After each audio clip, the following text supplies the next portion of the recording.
and welcome back. We are still working on division with our DMS, or divide, multiply, and subtract strategy, but today we are going to move things along and we are going to tackle some 3-digit numbers. So the strategy is the same, the steps are all the same, the numbers are just a little bit bigger. So let's take a look at an example together.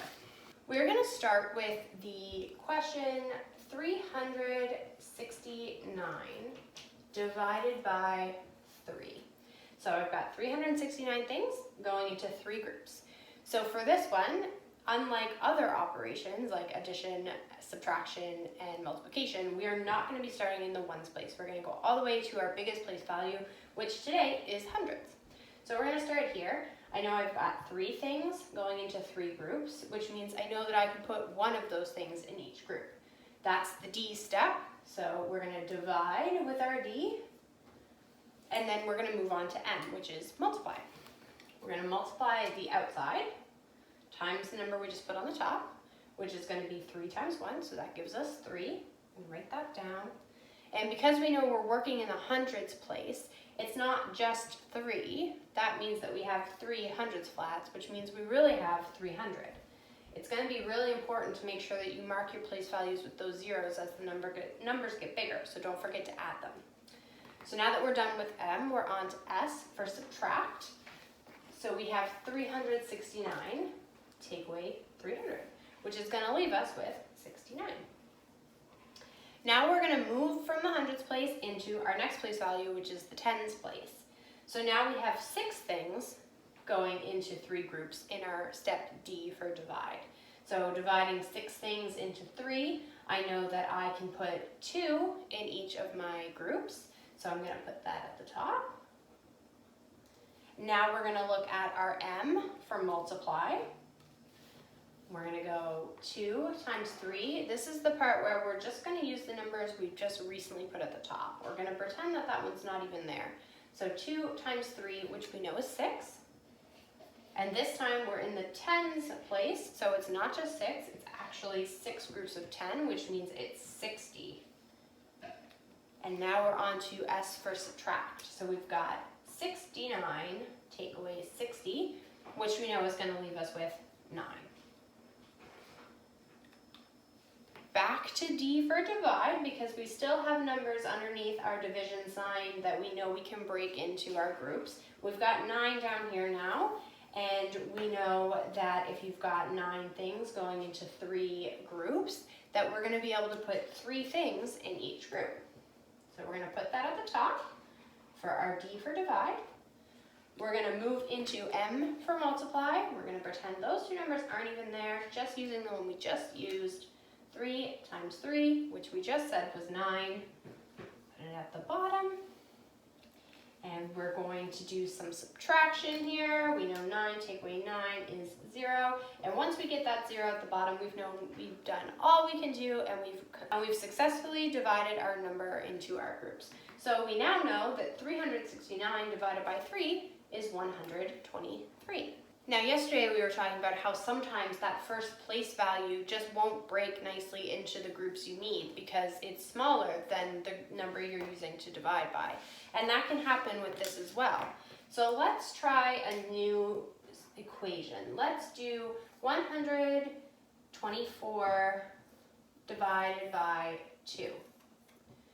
So here, when we go to start our first step, our first D for divide, and we start with our hundreds place, just like we're supposed to, we know that we can't get that 1 to break into 2 groups. We'd have to break it apart, and we don't want to do that. So what we're going to do is we're actually going to just move forward into our number. So instead of looking at 1 going into 2, we're actually going to just skip on over and look at 12 going into 2.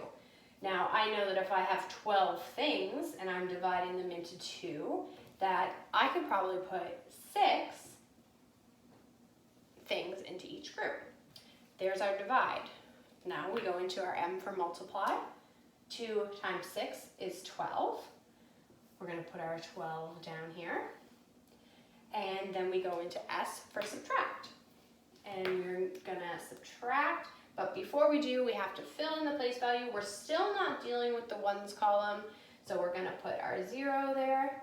So now we have 124 take away 120, which we know is going to leave us with 4. So now we're going to move into our ones column, and we've got 4 things going into 2 groups for our step D for divide. We know that if we were to break that apart, we would be able to put 2 things in each group, so we'll put it at the top. Move into M for multiply, so we've got 2 times 2, which we know is 4. And then S for subtract. 4 take away 4 is 0, which means we have reached the end of our problem, and we now know that 124 divided by 2 is 62.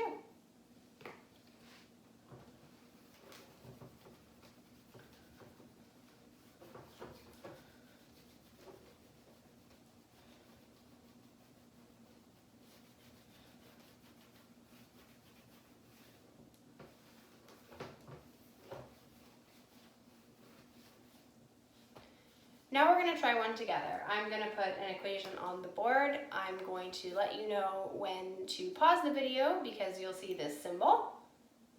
And that'll mean that you're going to pause the video and you're going to give that step a try on your own. Then click play when you're all done, come on back and see if yours worked out the same way that mine did. So for the first one, we are going to do 462 divided by 2. So step number 1 is divide. You're going to do that on your own. Okay, so for my first step D, for my first division, I'm going to look into the hundreds place.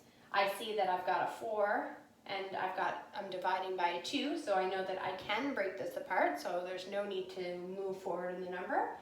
So if I've got 4 things going into 2 groups, I know that I can put 2 in each group. Now we're on to the multiply step.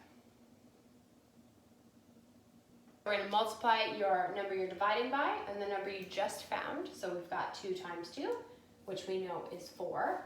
And because we know we're working in the hundreds place, that means we have 4 hundreds, which means we have 400. Now we're on to the first S step, which is subtract. So I'm going to subtract 400 away from 462, and I know that that is going to leave me with 62. And now we're back to the beginning again with our second D for divide. So when I look at this, I see I have a 6 and a 2, so I'm breaking 6 into 2 groups, which I know I can do. So 6 things going into 2 groups, I know that I'm going to be able to put 3 things in each group. So now we're back to our second M, our second multiply. So now I'm going to multiply the number on the outside, the one that we're dividing by the number that I just found, kind of pretending that that one in the hundreds place isn't even there anymore. So we've got a 2 times 3, which gives us 6. And because we're in the tens column, we know it's not just a 6, it's actually 6 tens, which means it is 60. So now we're at our second S step, our second subtraction. We've got 62 take away 60, which is going to leave us with a 2. And I know that I can still break this up into the number on the outside, the number we're dividing by. So we're on to our third round of the DDMS strategy, and we're back to D for divide. I know that if I have 2 things going into 2 groups, it's going to give me 1 thing in each group. Onto our third step of M, our third multiply. I know that 2 times the 1 I just found is 2. And our very last step, our third S for subtraction. I know that 2 take away 2 is 0, which means I have successfully solved my division question, and that 462 divided by 2 gives me 231. So down below, there's going to be some division questions with 3-digit numbers for you to try yourself. Use your steps, make sure you keep everything in its right column, and if you run into a problem where your first place value won't divide into your dividing number, make sure that you move along through the number and make it just a little bit bigger. If you get stuck, go back in the video and watch the steps again, and you can follow along using your numbers. Good luck, have fun, and we'll see you next time. Bye.